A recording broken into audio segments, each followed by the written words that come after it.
Hello. How you doing? Hey. Hey, Stacey. Hey, Chrissy. Hey, Charlotte. Hey, Dusty Fairy. How's it going? How's everyone doing tonight? Hey Jolie.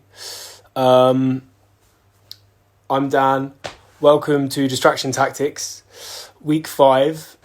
This week, we have not gone to a country. This is a special episode this week.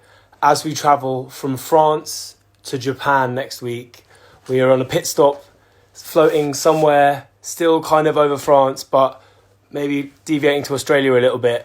We're here this week to chat to some amazing guests. We're speaking to Karidja Touré in a second, who is one of the stars of Girlhood and just gives such an amazing performance.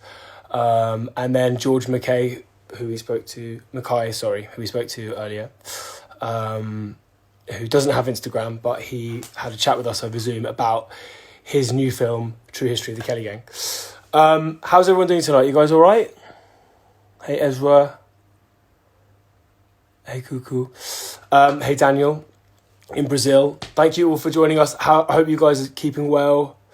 I hope you are managing to stay busy and stay sane and stay safe amongst this all. So last week we did 2 films, and 2 very, very different films, one of which was Girlhood, which is really incredible film about a young girl in Paris. And we were speaking to Karidja. I'm just waiting for her to come online, but hey Kevin, but I'm not quite sure where she is, so we might, obviously this is very slick, very professional. We have lots of clips for you. I'm going to play you the jingle that we made last week. Here it is.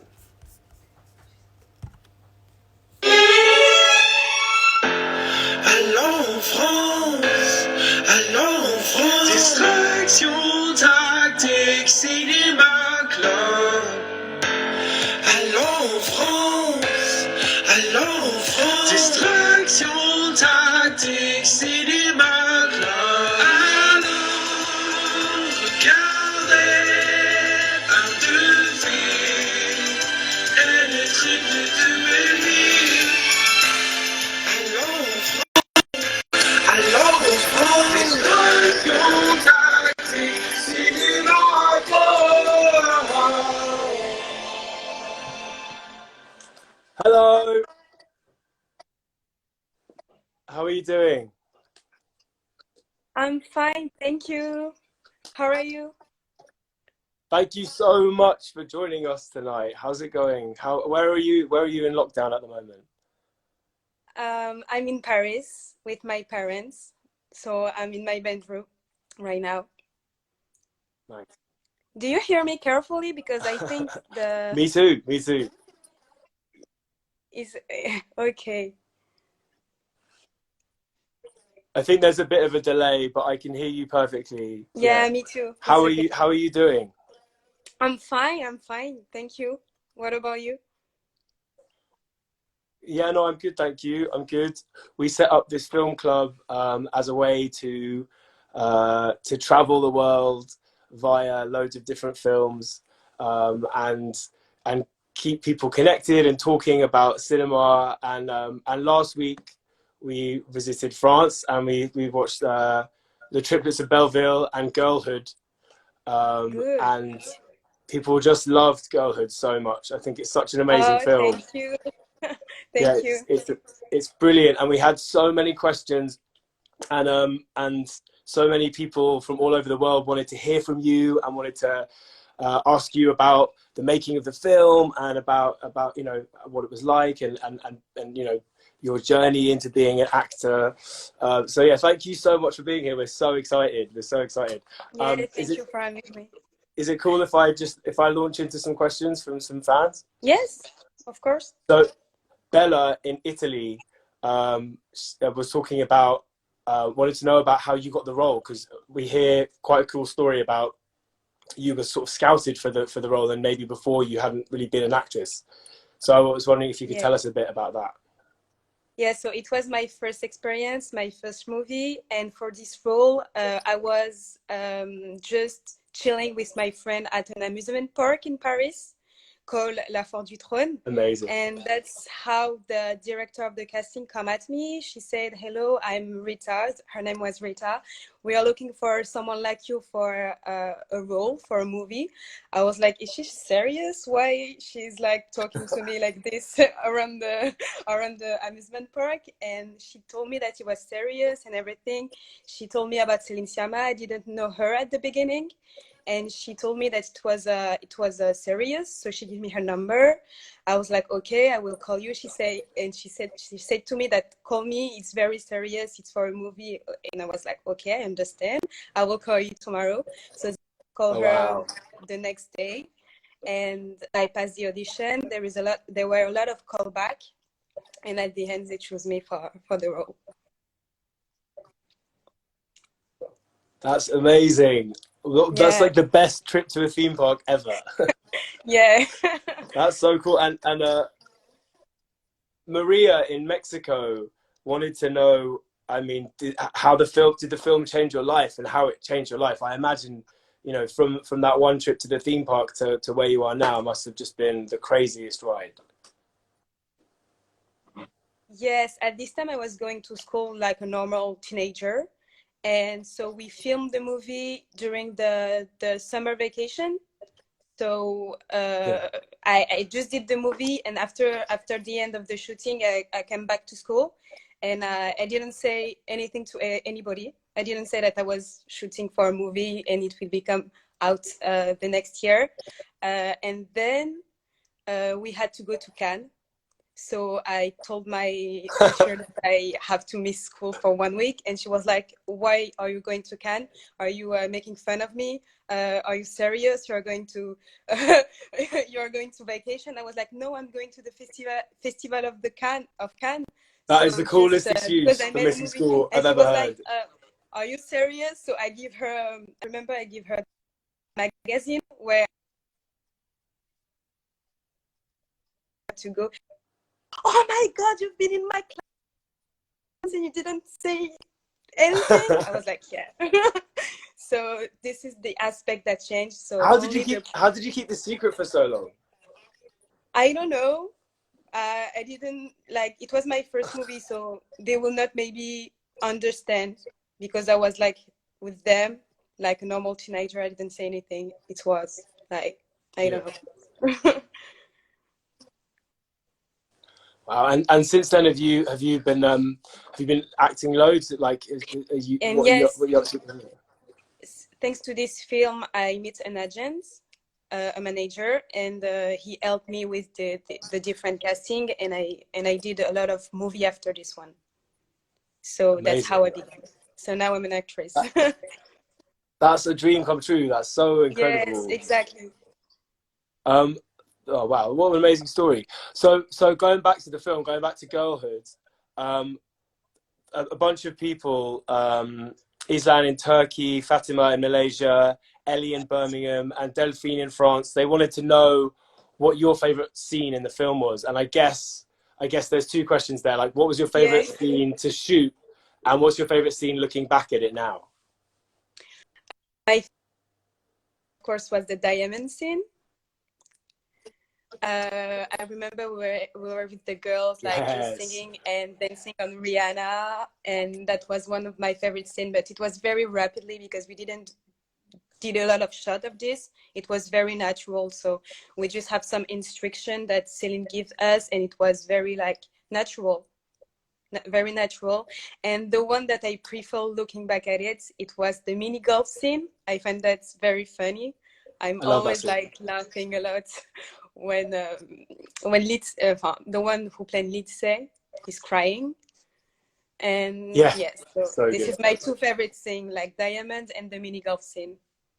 The diamond scene is it's like one of the best uses of music, I think, Yes, and I love how the whole song plays out, and you guys, I mean, everybody loves that song, but it just looks like you yes. are having such a good time. I bet, yeah, Mm. that wasn't like much of acting. And then Kit in New Zealand, wanted to know how you think the film breaks with traditional cliches of French femininity.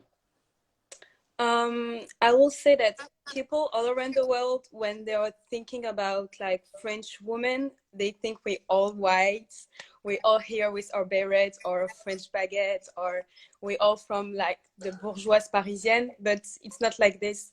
Yeah. It's like there is a lot of different people, colored people in France, and we are.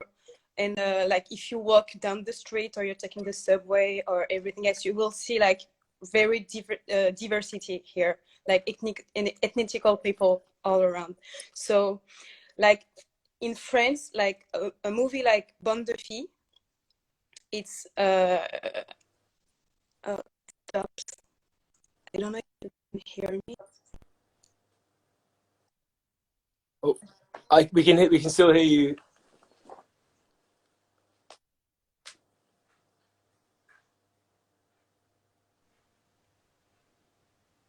Are you still there?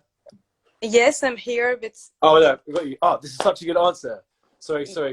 Please keep going. yeah, I was saying that yeah, so it's different. It's not like what everybody thinks about the French girl. So here in France, it was like a big movie because it was the first time that we saw a movie with black young actresses for the lead for the lead actors.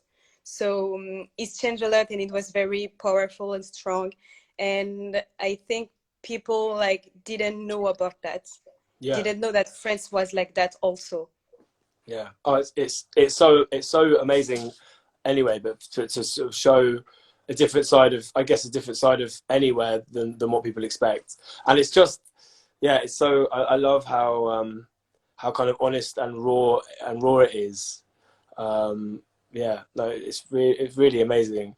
And I guess just because your friendships in the film feel so authentic, like I guess just because you guys are so, your acting is all just so genuine. But you still in touch with the other actors from the film? Yes, we try to see each other when we can, but I'm very in touch with the one who played Lady, Asa. Yeah. We are always together, we talked a lot, and for the other we try to see each other more often. Oh, amazing. Okay, so I feel like the Instagram has completely frozen, but I just wanted to say thank you so much for joining us tonight. Your answers were amazing, and thank you for the film. It's really brilliant. Look after yourself and stay safe, and thank you for your time. Take care.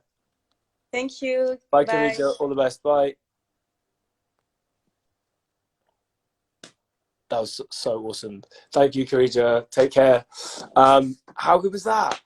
Oh, I love him. I can't believe how lucky we are getting to hear about that film and how it was made. I really wanted to ask her more about Celine Sciamma, the director, but it's kind of weird talking to a frozen screen. Is it me, or was it my connection, or was it hers? I don't know. How's everyone doing? You guys all right? Merci, Karidja. So earlier today, or maybe it was yesterday, all the days blur into one. Sorry, that's terrible. We spoke to an actor called George MacKay, who MacKay. Sorry, my head is not working. George MacKay, who is in a load of films. He was in 1917, which was out, which I saw earlier this year, and which is amazing. If you get the chance to see it on a big screen, probably won't happen anytime soon because none of us can go to big screens. But if you get the chance to watch it, it's amazing. But he's also in this new film coming out soon, which I haven't seen. It's called True History of the Kelly Gang. It's based on an amazing book, and we chatted to him yesterday.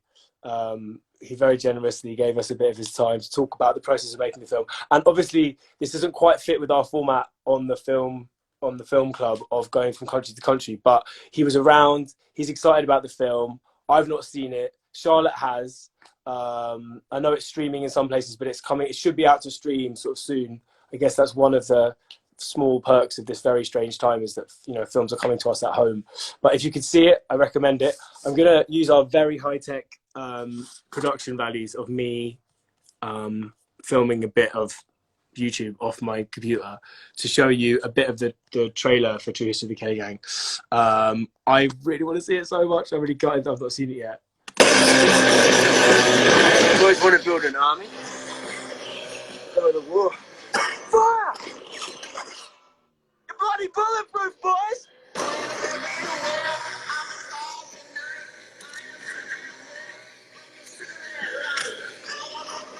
Many would call me the coldest-blooded murderer ever.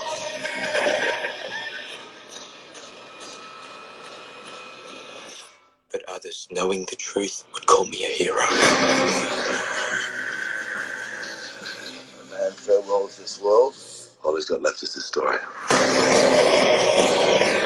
Right, you're welcome. You come all this way to watch me play some clips on YouTube. You lucky things. So we chatted to George yesterday, as I've said for the 7th time, as you can tell. Very good presenter here. Charlotte and I got on Zoom with him. The reason that he's not on here live is because he doesn't have Instagram, because he's way cooler than all of us. But he's at home, self-isolating with his family and on the Isle of Wight. And yeah, we had a really good chat with him. And we're going to put up a much longer version of this chat soon, probably tomorrow. Favors depending, but we thought we would show you just a bit of what he had to say and encourage you to go and see the film. I'm going to watch it. Maybe we can all watch it together at some point. So here is George chatting about True History of the Kelly Gang with us.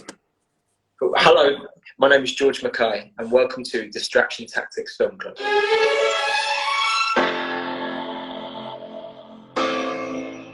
Firstly, what attracted you to the role, and like when did the shoot happen? It must have been a while ago.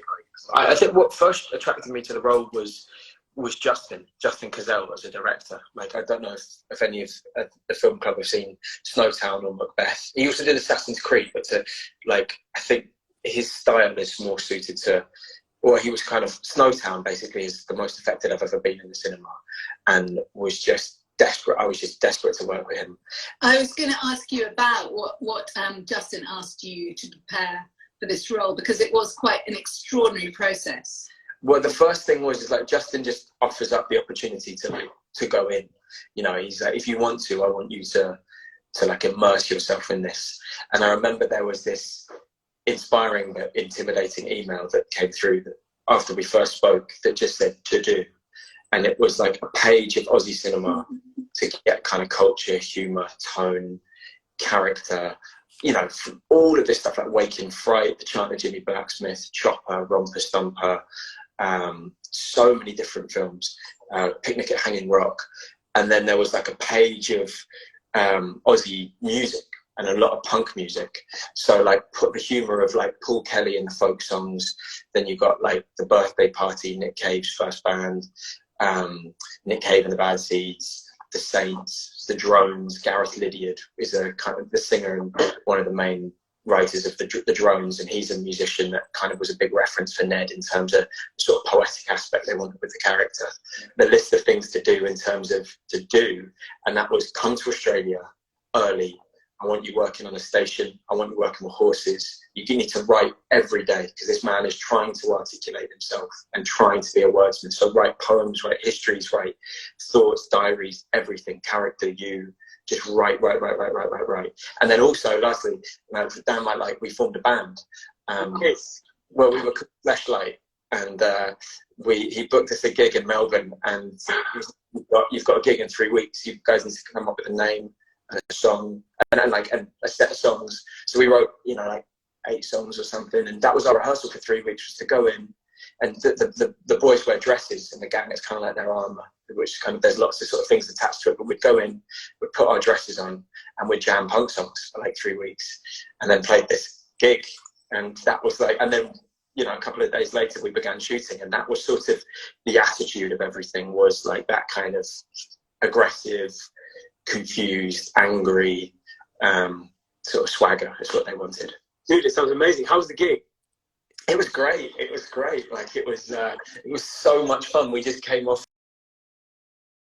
solely to be the creative vision that it is, and the attitude with which it was made is so purely for the piece. This is exactly the kind of film that I love and would want to watch and would want to recommend. But I know that there's a limit to how far some people will go. So it's nice to be able to chat about it and to push people towards it. But with the caveat that it's dark, it's brutal. Yeah, exactly. Last question we wanted to ask, because it's a film club, and we've found people have been incredibly connected and united over this and brought together, and it's generated this amazing spirit. But is there something that you particularly love about movies, or what is the power of movies that gives you that amazing connection, do you think? I think first and foremost, whenever you put on a film, I get such excitement when it kind of goes black and the titles start to roll. Even if it's like, the studio titles, it's like working titles or Universal. And sometimes with a film, they would have changed that. So like the Universal sign will have a slightly different soundtrack, or they would have made it, they would have changed the coloration of it. I'm like, oh, okay, that's the first hook into the world. And that beginning of a film, and that silence before the first shot, that for me is just endlessly exciting, the possibility of that beginning. Oh, George, thank you so much. It's been brilliant. Thanks for having me, and I guess hopefully speak to you guys soon down the way with perhaps another film or something. That would be amazing if that's all right. Thank you so much, dude. Good luck with your writing. And cheers. Thank you. Cheers. All right. Likewise. Good luck with the songwriting. And see you soon, Charlotte. Thanks. Best of luck, guys. Bye bye.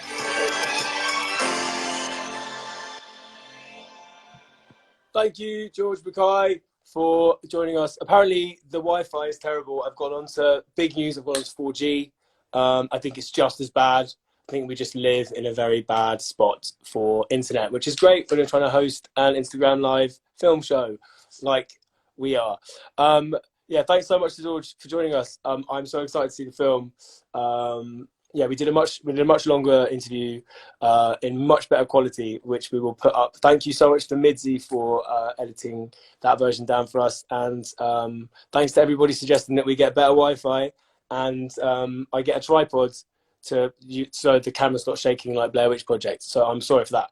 Okay, so next up, Charlotte, our film expert, wanted to, seeing as this is a week off, she wanted to throw some film questions at me. So I'm going to drag her into this conversation if I can. If I can find her. More slick presenting from me now. Should be here. Charlotte, have we got you? Hello. Hello. How are you doing? I'm doing great. It's been such a fun week interviewing George and preparing for this. I know, right? Yeah. Although I had the blues at the weekend. I think everyone gets that. Like one day you're like, yay, and the next minute you're like, ooh. Yeah. So I'm having a bit of a midweek dip at the moment. Well, not now. It was earlier. Now I'm really happy. This is great. And hello to everybody watching. Thank you so much for being here. And Charlotte, of course, thank you for everything and working so hard to sort of make all this happen. So do you want to take over? Yes, I'm taking over. This is a takeover. I am doing a Who Wants to Be a Film Geek questionnaire. Can you see that? Perfect signage, perfect. Yeah, it's not back to front or anything. Is it? Nice. Film Geek. On. So basically, every week, what Dan and I have loved is having so many questions from all of you, and so many of them are specifically for Dan. So we thought we'd do a sort of putting questions to Dan week and find out a little bit more, delve into his geekery. So these questions are from you guys later. From Emily in England, what film made you fall in love with films?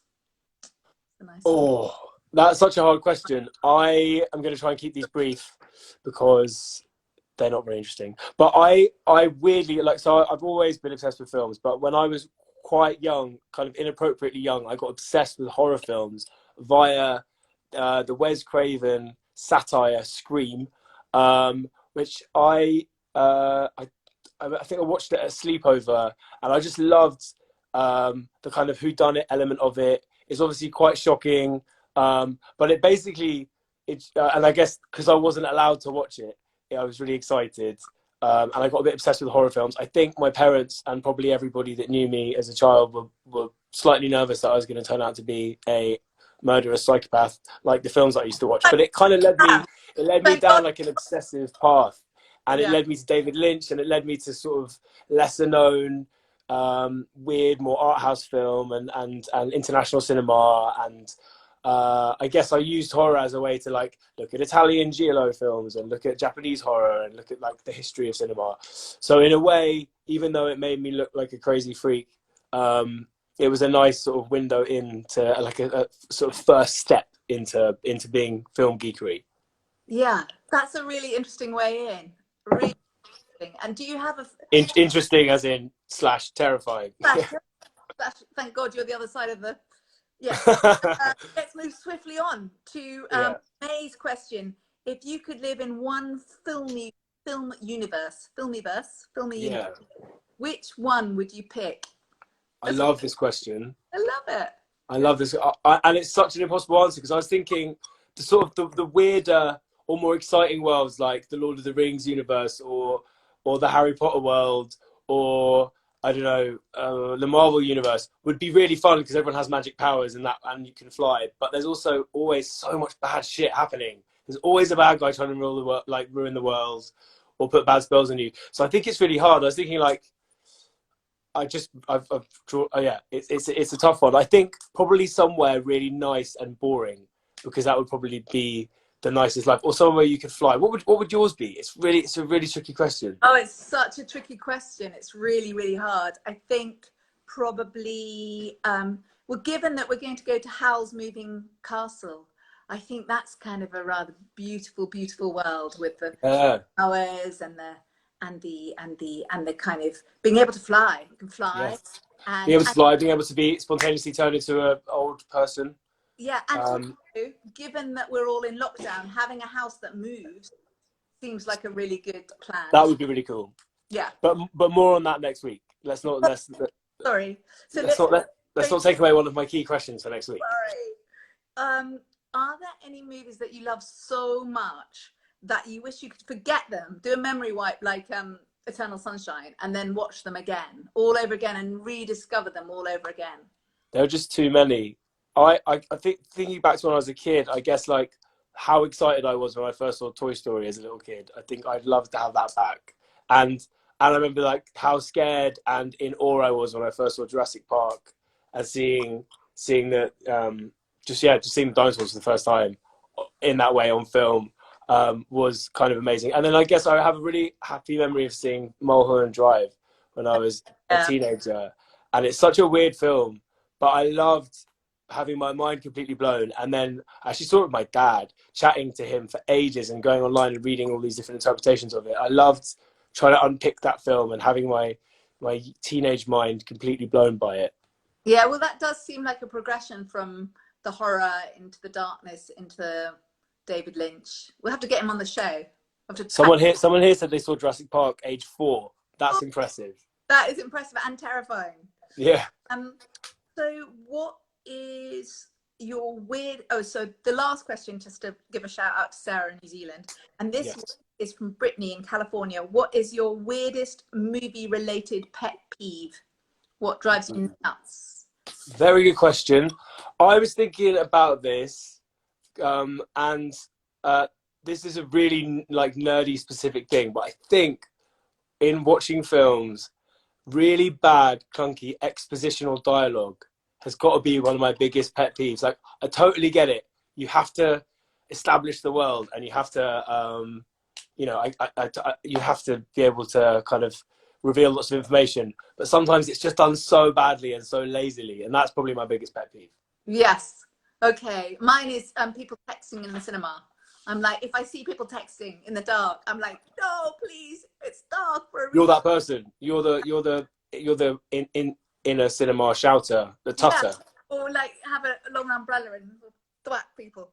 Give him a poke. What was your worst movie going experience ever? Be honest about this one. Okay. I once went to see a Harry Potter film in the cinema the night after my birthday with a really big group of friends. And we thought it would be a really good idea. We were like adults, obviously. I was a student, and I think we were the only people that weren't kids in the whole screening, but we booked too late, so the cinema was completely packed, and we were all spread out around the cinema. And I don't deal amazingly well with hangovers sometimes, and it had been quite a big night. And basically, at quite a key moment in the film, I needed to quite rapidly get out of the cinema and get some air. But it happened to be at exactly the moment where Harry had his first kiss. And I literally needed to just dart out of there. And so it kind of, to all my friends who were in the cinema, said it sort of just looked like I was so disgusted by Harry's first kiss that I needed to I stormed out.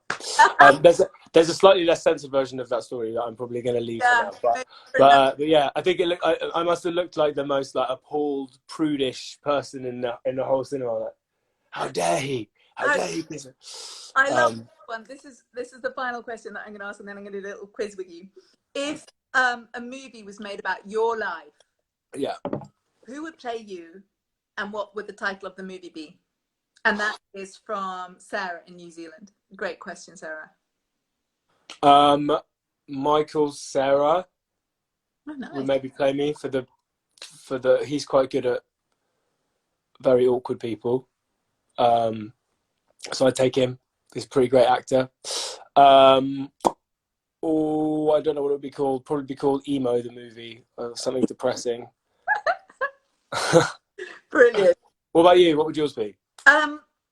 Well, obviously, it would be a really hard. People would fight for the role, and I guess Angelina Jolie or Rachel Weisz would be wanting. Of course, they'd have it out. They'd have it out for the role, right?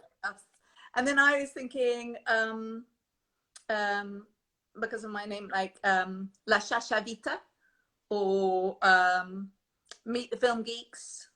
Nice. There Will Be Love. You definitely put a lot more thought into your answer than I did. I've had a lot of time to do all this. So now, this is the most exciting thing. Okay.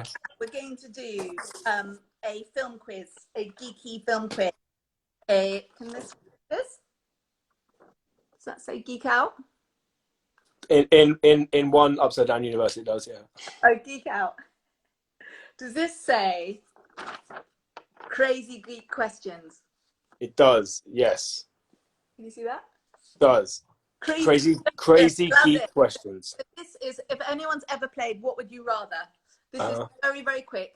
I'm going to give you 2 titles, and then you have to decide which you would rather. Okay. And really fast, no hesitation, deviation, or anything, okay? Got it. Okay. Round 1. Birdman or Ladybird? Ladybird. Boogie Nights or Saturday Night Fever? Boogie Nights. Reservoir Dogs or Raging Bull? Reservoir Dogs. Charlie Chaplin or Charlie Kaufman? Charlie Kaufman. Groundhog Day or Groundhog Day? Or Groundhog Day. Crouching Tiger or Wolf of Wall Street? Oh, Crouching Tiger. Moonlight or Moonrise Kingdom? Oh, Moonrise Kingdom. Oh, I go Moonlight. I know, but I haven't seen it, which I'm ashamed to admit. All right, Moonlight or Moonrise Kingdom? Moonrise Kingdom. I've just done that one. Sorry. Are we Groundhog Day again? We're Groundhog Day again. Day. Amor or Amoras Perros? Ooh, Amoris Perros. Yes. La Dolce Vita or La Vita è Bella? La Vita Bella. I love that film. It's incredibly sad, but it's really great. 4 Lions or Lion? 4 Lions. What a film. Yes. Clockwork Orange or Blue Velvet? That's a tough one. Ooh, probably Clockwork Orange. Groundhog Day or Groundhog Day? Hold on. Have we done that? Or Groundhog Day. It's lockdown. That's exactly what it feels like right now. The best. And for Let's Take Over. Charlotte, thank you so much for everything this week. And yeah, so our interview with George will be online tomorrow, hopefully. yeah, there was lots more to say. But Oh, do you want to say really quickly? Do you have anything to say about the true history of the Kelly Gang? Oh, the true history of the Kelly Gang is extraordinary. Visually, so exciting, poetic, lyrical. Yeah. It's in 3 parts: boy, man, and older man. I don't know. But it's absolutely beautiful. It's poetic and visually stunning, and it's got the best shootout scene I've ever seen in the world. So it is violent. It is out there. But if you like that kind of thing, I think you'll love it. Okay, I'm very And excited. just phenomenal, just extraordinary. Okay. Thanks so much. I can't wait to see it. And yeah, we'll speak to you soon. Thanks, Charlotte. Take care. All right, Thank you. guys. Film club is nearly over. Distraction tactics. Thank you for joining us. So we have one more surprise guest tonight, and our usual surprise guest is busy. He was busy tonight. He had better plans than being here. So we have an even more special surprise guest who I'm going to try and find now using the wonders of like this technology. I'm going to drag him in, and we're going to have a chat briefly about films. Let's see, is it going to work? Is it going to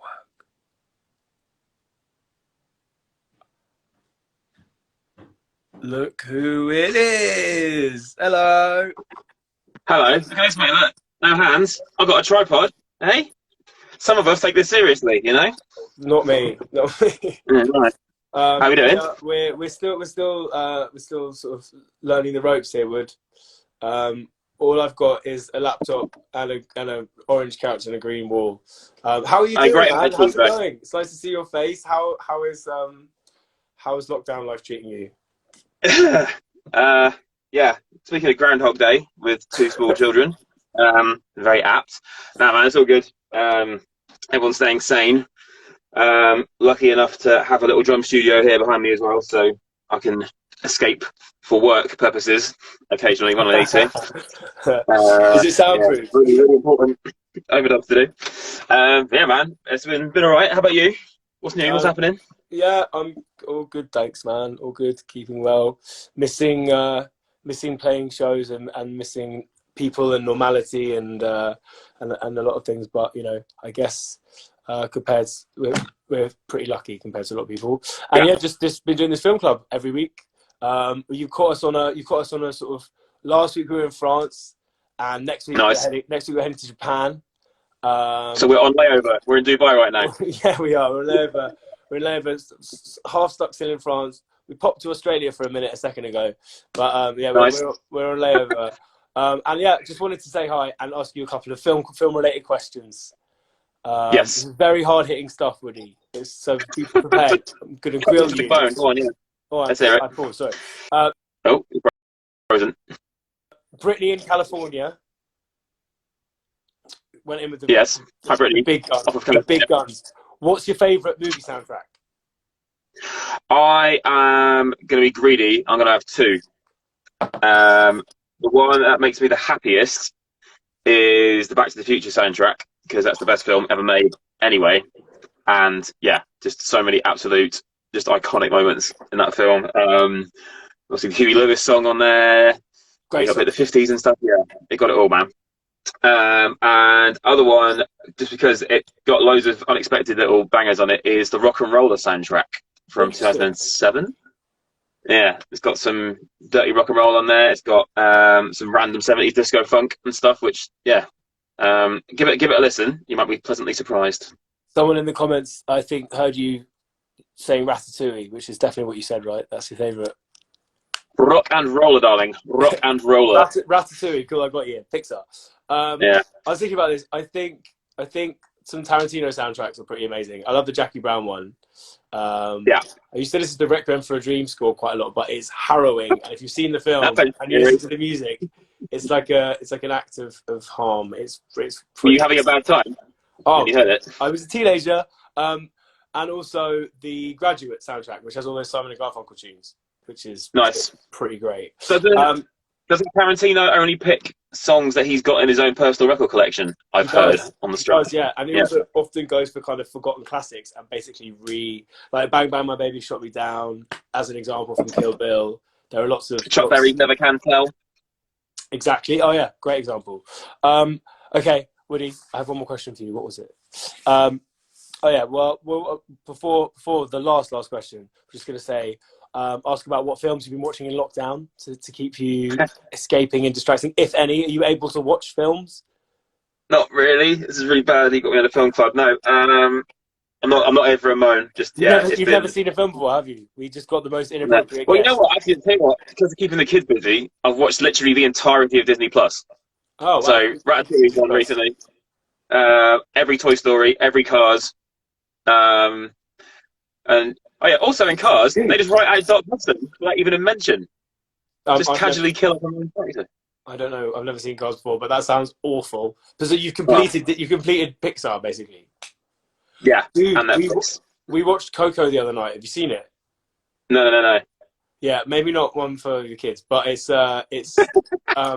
really good. It's devastatingly sad, but it's really, really good. I need happy distraction in a minute. Need sunny stuff. Probably not for now, but one for further down the line. I think Legally Blonde is about as hardcore as I can go in a minute. Dude, that film's pretty hardcore. Yeah. So, have you ever seen Howl's Moving Castle? Speaking of animated films. No. Okay, so next week we're going to Japan and we're watching Howl's Moving Castle. And it's a Studio Ghibli film. They're kind of amazing. It's almost I don't know how you compare it. It's I guess maybe the Japanese Disney, but I think way more interesting and a lot more kind of artistic and nuanced. Anyway, it's brilliant. You should watch it. Everybody else who's here, get watching. Howl's Moving Castle in the UK and most of the rest of the world is on Netflix at the moment. So if you've got Netflix, you can watch it easily. We have a guest next week, the actress Emily Mortimer, who voices character Sophie in the film. So we're going to chat to her about that. Woody, thanks so much for joining us, mate. My pleasure. Let me know when Film Club Week is Mike Bassett England manager. I'll be back on in a flash. Break it down. That might be wild, but we've got it. Is your Wi-Fi going again? Is it? Yeah. Okay. Bye, mate. Take care. Lots of love. Bye. All right, everybody. Thank you so much for watching Distraction Tactics Film Club this week. Thank you, everybody who's watched the films. Sorry that we had a bit of a weird break this week, but thank you so much to Karidja Touré for joining us. That was amazing. I'm sorry that our connection was bad. And George MacKay, dude, thank you so much. Next week, Emily Mortimer, we're going to be talking about Studio Ghibli, Japan. If you feel free to send in questions for us, comments on the film. I'm going to play you out with this jingle, but thank you again so much for joining the Distraction Tactics Film Club.